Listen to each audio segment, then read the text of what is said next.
It's noon on Wednesday, December 8th, and this is news that you can use from YAA with your dear friends, Zach and Ray. And as you can tell, apparently Zach just woke up.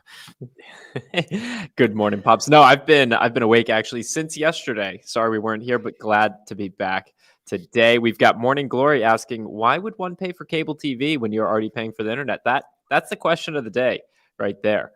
It is, and one we can attempt to tackle at some point if you'd like. Justice is here. Sally's with us. Jordan's in the house. Igor, always great to see you. Thanks everyone for being here. Pops, today we're going to talk about a very interesting phenomenon. What's going on in from the automakers' perspective, wanting consumers to buy more software from automakers. We're going to talk about that, which exactly.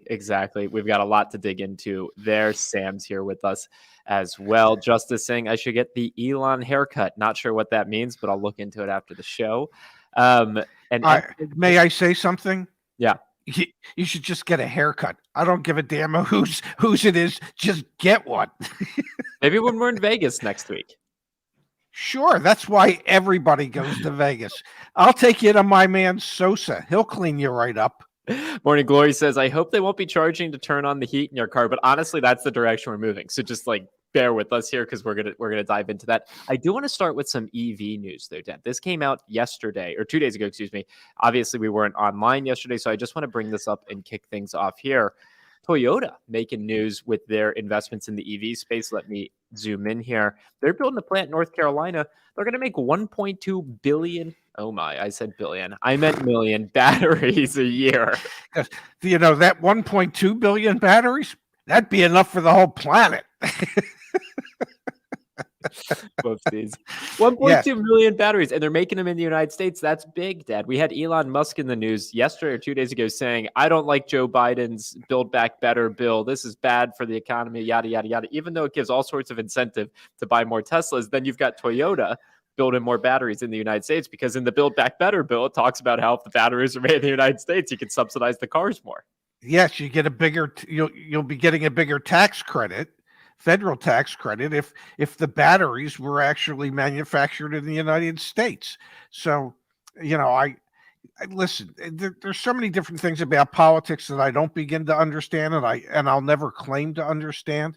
But if there's something in the bill that is encouraging the manufacturers to build plants and manufacture the batteries in the United States as opposed to anywhere other than the United States, it seems to me that would be beneficial. It would create workforce, it would create jobs in those local markets.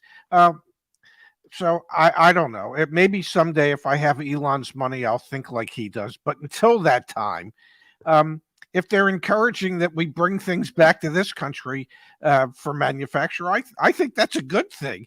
And the fact that Toyota is willing to invest the type of money that they're talking about, it's not an insignificant sum of money. How much was it that they were going to invest? Wasn't it like 1.3 billion or something like that? It wasn't a small sum of money. Well, no, anything that has a B in it is never a small sum of money. And I mean, to give some context here, and then we're going to hop into, because MPEG's hitting the nail on the head of what we're going to talk about primarily today. Tesla installed rear seat heaters in Model 3s, but didn't turn them on. You could pay to turn them on. It also had a garage door opener, but you'd have to pay $300 to activate it. This is what we're going to talk about today, guys. This is not a great direction we feel for the industry, but it is what's happening. So back on the automotive news homepage right now, VW secures raw materials as part of $34 billion battery push. Anyway, it's everywhere. This EV stuff is everywhere. And it wasn't a year ago. I mean, these things were kind of like the wind of change was being felt. Now it's like every single headline on automotive news is all about EVs. Yeah, they were, all the EV stuff was percolating about a year ago. And today the Bruce cycle's done. Okay. There's a giant, I can't say the word I want to use, cup of coffee that these people are making because we're talking, I don't know, billions and billions and billions of expenditure that all these manufacturers have earmarked towards EVs.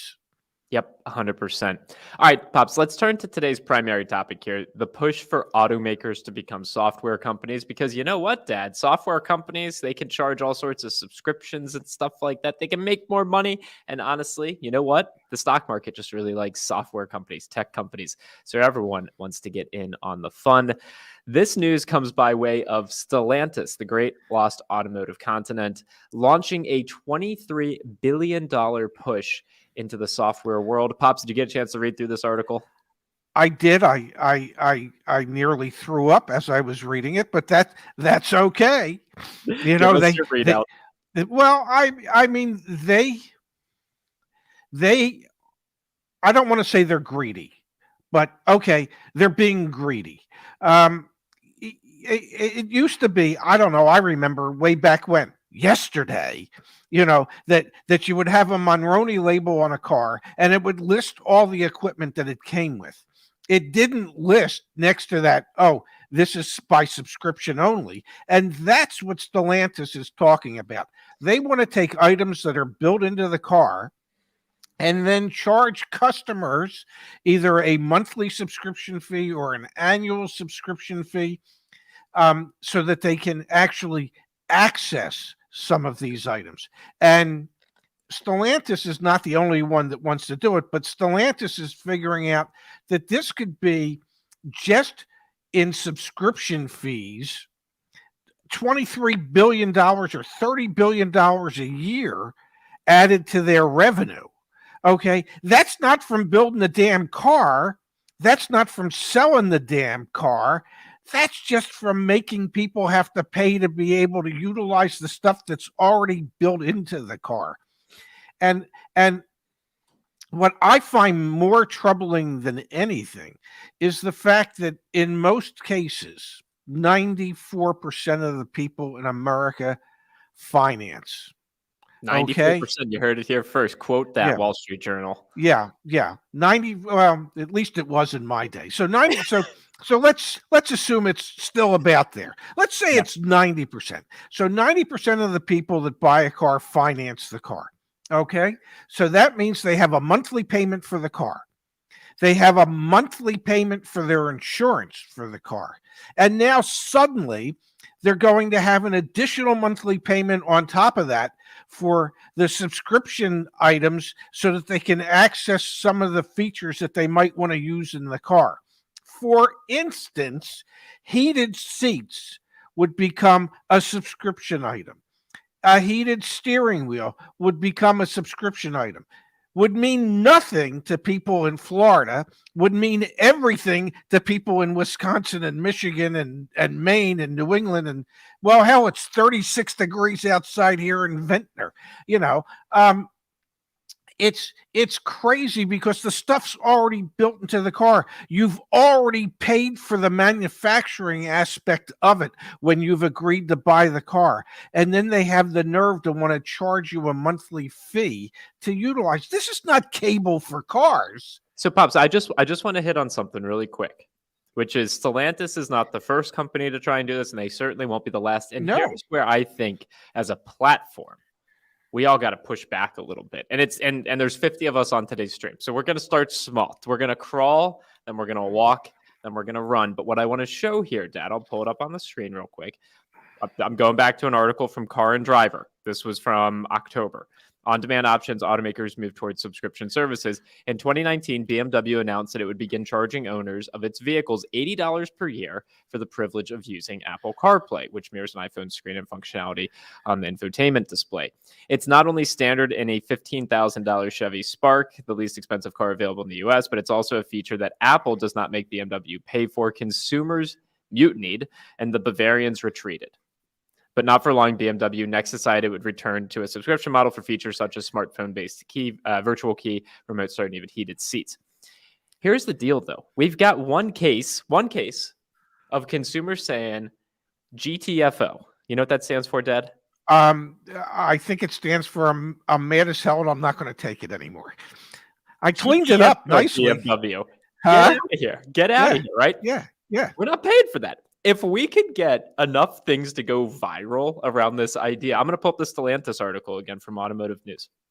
Let's just look at this really quickly. Where was it up here? It was like one of the first things in the article. Dodge owners will be able to receive performance upgrades that deliver a quote immediate horsepower boost. Like, who? If it's in the car, just give me the car, right? Like, I don't want a horsepower boost that you at your discretion if I pay another $10. Like, what the hell is this? Well, I know that many cars today require software updates, and they have to be done at the dealership in the service departments. And what all these manufacturers are talking about they're talking about over the air software updates. And so I think that's why they rationalize that people would be willing to pay for it, because their operating system is updated. I don't know. I have a Google phone. There it is. Okay. And that gets 85. Okay.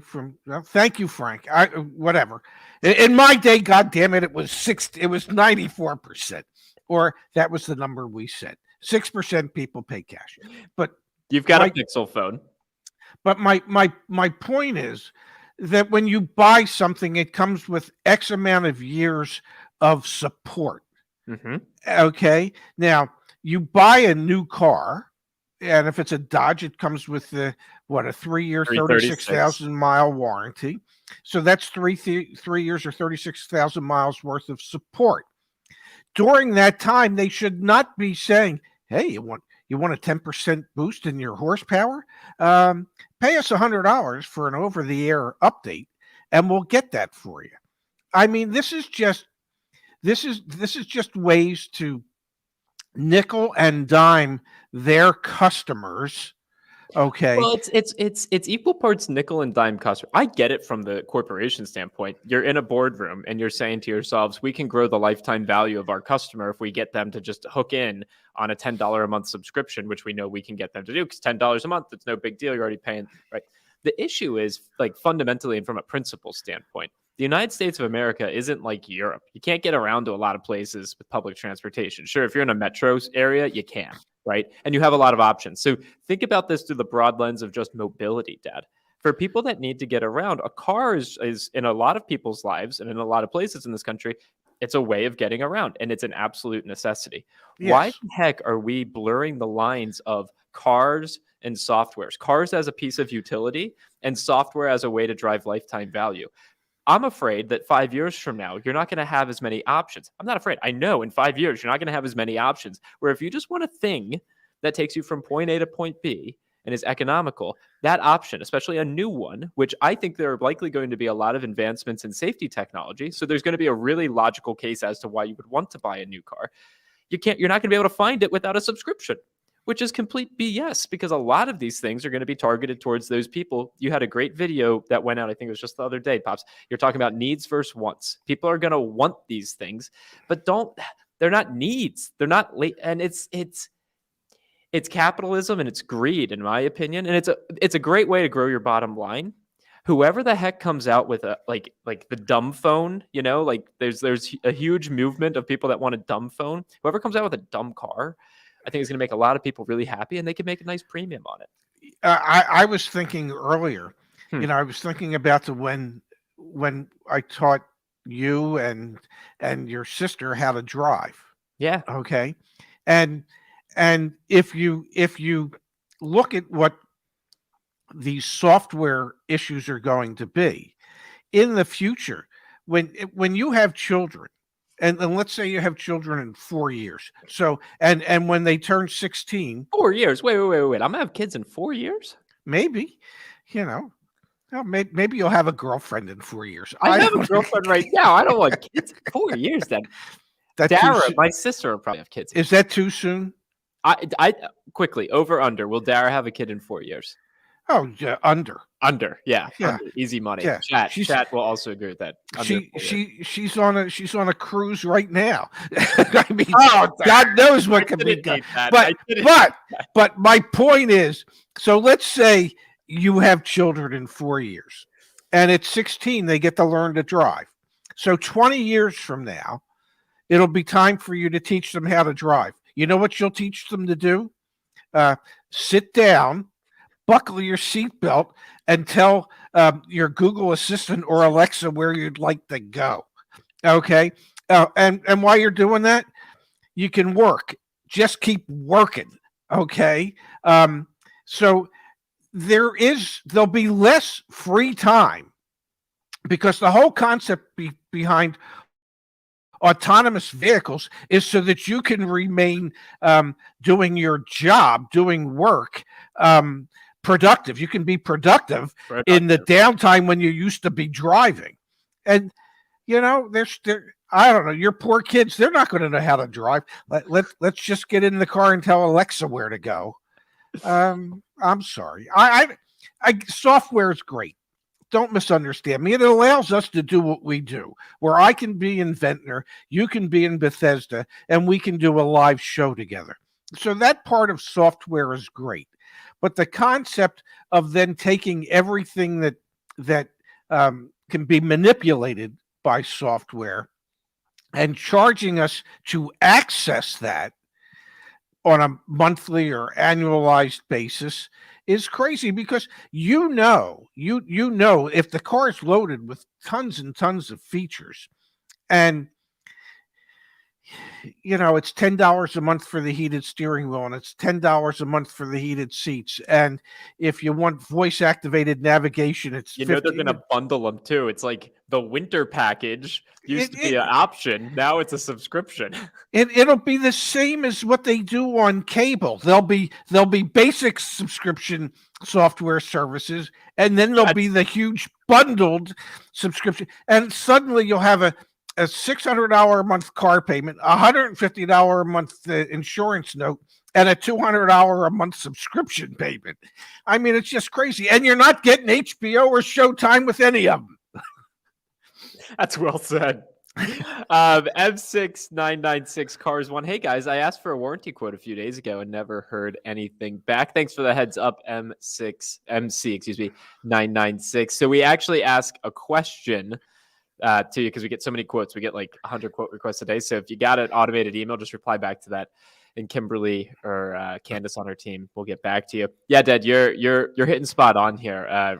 Igor completely agrees. You're on 100, and you're hitting the nail on the head. It's really concerning the direction that we're going, in all honesty, but it's most certainly the direction we're going. They're Stellantis putting $23 billion into this. I think the company, the automaker that's like kind of plays, let's just sits on the sideline, watches this play out a little bit. They're going to be the one that kind of comes out in front here, because they'll see the consumer reaction to it, and they'll be able to, my favorite word, iterate, and they won't have put their head out over there, over the line to get chopped off. Like, I think there will be a lot of backlash because of this move. And I think there should be. And when it comes to subscribing to things, yeah, I could see it. The subscription service for cars itself, I think that might make sense. But a subscription service so that you can get the features that are already built into the damn car, nah, that's just, at a certain point, you just have to say from the old movie, I'm mad as hell and I'm not going to take it anymore. There's only so much you can charge me for, and this isn't one of them. Yep, okay. Yep. Especially if the average price of a new car today, the average transaction price was over $46,000 in the month of November. $46,000. And they're not going to go down in price. They're only going to go up in price. So if you're spending $50,000, $60,000, $70,000 for a car, and then on top of it, they want to charge you a monthly fee to access some of the features, I don't know how quickly I could tell them to go to, where. Pops Paul wants to know if he gets a certificate or diploma after completing the deal school course, asking for a friend. We don't have a physical one, but maybe you could verbally provide a diploma here. Absolutely. You would get some type of verbal assurance that you graduated, not necessarily in the top of the class or the bottom of the class, but that you graduated. And then eventually we might have a grad school for deal school, and you could get your master's and then a PhD, and you could become a doctor of carology. Join YAA.com/deal school, 100% free. Space with a great comment here. It's an open marketplace. We can choose to go with a brand that offers better value. We need more competition. Spot on, Space. It's all about value and the transaction of value. And I think we will definitely see some companies do innovative things in the space. MPEG's got to go for his third trip to the DMV this week. Very, very concerned for what that could possibly be. Did he buy a car from Carvana? Okay, so we're not onto our really you've got to be kidding me segment of the day yet. That being said, Dad, we could have done it for what we just talked about. I do want to talk about this was posted back on the YAA community forum. We've got more manufacturers talking about MSRP price increases. This is from Bob H back on the YAA community forum. If you're not on the forum, join us on the forum. Really, really vibrant. Like probably 3 or 4 dozen posts every couple days. I mean, there's a lot going on here. Yes. We've got the increase to base prices or increase to prices across all of the different models here. So, for example, the Mach-E seeing an expected $1,000 increase in MSRP. Oh, and yeah, if I may, that starts today. Yes, the effective date is today. So all vehicles that are produced, well, actually, you can see right here, dealer invoice changes are effective today. So it's happening right now. And it's got automatic price protection will be provided on 2022 model fleet retail and demonstrator orders signed and dated on or before December 7th, 2021, and received by Ford Motor Company on or before December 11th, 2021. So there you go. If Ford is saying you can get us that order by December 7th, is that their way of saying go ahead, just backdate everything? If you get it to us by December 11th, we'll be okay with that? That's exactly what that says. So if you want to save a little bit of money, print this out, show it to the dealership and say, can you backdate our deal to the 11th? And you should have a chance at getting your price a bit cheaper. Last time I checked, that's fraud, but what the hell do I know? Pops. What are you talking about? The 2022 Honda Passport. 10% price increase year over year on the MSRP. They're getting rid of some of that's more than 10%, young man, because the base price in the past was like 39,000, wasn't it? I don't know, but it went up. It went up $5,000, and well, the base price of the car wasn't 50%. Hang tight. All right, it's probably closer to 15%. I think it's closer to 10%. I think it's 12%. I think it's 12%. So we're gonna do that minus this number because that was the price before. So 38,615 was the price before.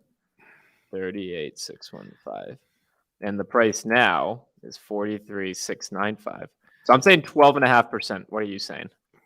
Okay, go for it. 13.15%. So I was wrong and you were wrong. We are both college dropouts. Are you surprised? Well, I know I was wrong, but I was correct in saying it was nowhere near 10%.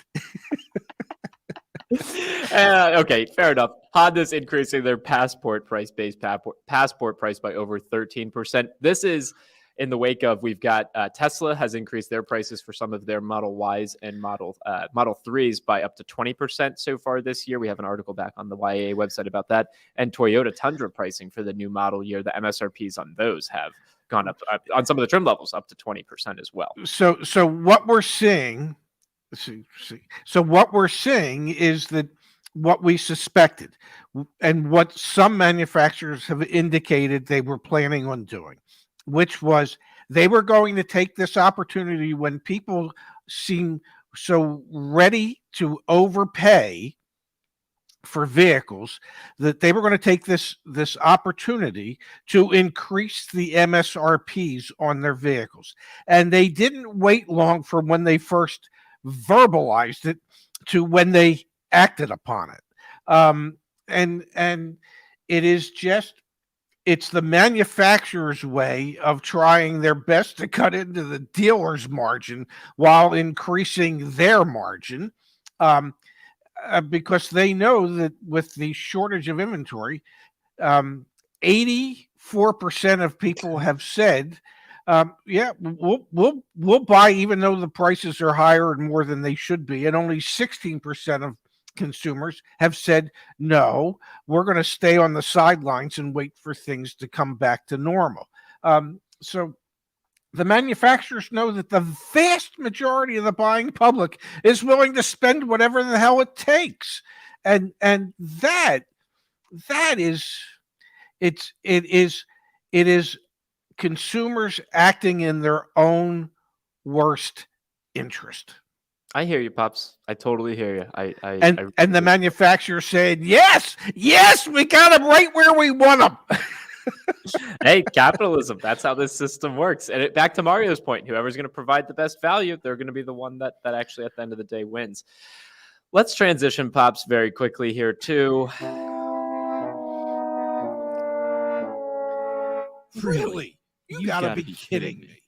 Carvana back in the news. What I was thinking we do here is our dear friend Igor posted this on the YAA community forum. What I'm going to do is I'm going to get through the ad first. I'll share my screen. We'll listen to the first 30 seconds, minute of it, and then we'll come back and react to it. Sound good? Yes, it does. All right, let me share my screen. You'll have to let me know if the audio sounds good on your end, Pops. Okay. All right, skip ad. 6:45 now. KPRC2 Investigates is looking Is that okay? Can you hear it okay? Yeah. Awesome. into a used car dealer selling cars customers cannot drive. The problem is they can't get the vehicles registered because the dealer can't provide the title or the permanent license plate. Investigator Amy Davis is here with what she's uncovered. Amy, good morning. Yeah, good morning. Carvana is still fairly new to the car dealer industry. The company's only been in Texas since 2016. So Time out. no haggle price. Time out. Fairly new. Been in Texas for 5 years. 5 years. How do you even say fairly new to the retailer? They've had 5 years to figure this out. I mean, my God. I'm sorry. When I heard her say that, fairly new would be, if they started 2 weeks ago. 5 years. Oh my God! And Pops, they sold. They're likely either the second or third largest volume used car dealer in the United States. Yes, and probably CarMax, AutoNation, and Carvana in some order. Those three. Yeah, and as either the second or third largest purveyor of pre-owned cars in America, they haven't quite figured out how to title them yet. Yeah, wait. Okay, let's play this back really quickly from the beginning. They're one of the top 3 largest used car dealers in the United States, and this is the intro to this news segment. KPRC2 Investigates is looking into a used car dealer selling cars customers cannot drive. The problem is they can't get the vehicles registered because the dealer can't provide the title or the permanent license plate. So my comment to this, Dad, if you heard that headline on the news, and it was like a used car lot that was doing that, you'd be like, okay, they got to get their blank together. Their poop together. This is the second or third largest used cars. Well, wait a second. They start off, a dealer. Say the name. It's Carvana, for goodness sake. It's not just a dealer. It's Carvana. Okay. You can't turn on the TV. You can't turn on the internet and not see a Carvana ad, for goodness sake. Okay. You can't drive without seeing a Carvana ad. They got the billboards are everywhere. So it was like they slandered all car dealers when it's just one. It's Carvana. Also affectionately referred to as Carvuna from. But when they went more deeply into it, this nice young lady bought an Elantra. Yeah. Okay. And over a year ago, it's been 455 days, and they still haven't provided her with a title and plates.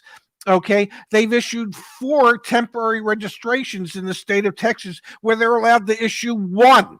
Okay. God knows how many laws they've circumvented. And now they still haven't figured out how to get her a title. So they're going to be kind enough and gracious enough to unwind the deal and put her in 455 days later. Yeah, and put her and God knows how long it's been since she's been able to drive it. But she's been making payments on a car that she can't drive. And they're going to put her into a comparable car, and all the payments that she made, they're going to apply to the new car. And yeah, I'm pretty sure they'll make sure this one they actually have a title for before they give it to her. But how do they make up for all the time that she couldn't drive the car? Well, how do you put a value on that? And then how do you even get away with it? And you can't use the fact that well, we're just growing so rapidly, Yeah. then stop growing so rapidly. Don't grow beyond your capacity to actually facilitate the job that you're supposed to do, which is to provide your customers with plates and permanent registrations for the cars that they purchased. If you can't do that, then stop selling cars. And just to provide some more context and color here, if you go back to the YAA website, resources, blog, and if you search for Carvana here, also tomorrow we're going to be talking about it. Sorry, gang, used car prices, they went up even more. Sorry again, new car inventory levels went down even more. Not good news, but we'll be talking about it tomorrow. If you come here and you search for Carvana, we have this article. They sold someone a stolen truck. Like, you can't make this stuff up. In that case, it was a VIN cloning incident, which is like very hard to detect, but you can and should detect these things. Anyway, how does it pass state inspection? Like, there are a lot of issues both with Carvana and, quite frankly, let's do this really quick, Pops. Live. Vroom, Better Business Bureau. Let's pull up Vroom really quick. Vroom, yep, they still have an alert from the Better Business Bureau, and I think their rating continues to go down. Well, the good news for Vroom is it can't go much lower. 1 star, 1 star, 1 star, 1 star, 1 star, 1 star. I'm not saying on star. I'm saying so. You know what would be good? Vroom should only sell cars in Texas, which is the Lone Star state, and they should go, we're your lone 1-star dealer. And look, Carvana's not much better. No. I mean, actually, they are significantly better. They're 2 times as good, and they don't have a current alert. If you notice on Vroom, it said like current consumer alert. Yes. But this is, how the heck is this allowed to go on? Is really my big question. If a little person, if we did this, we'd be screwed, man. I mean, we obviously don't sell cars, but if we broke that many laws, we'd be out of business. These are like daily complaints. This is insane.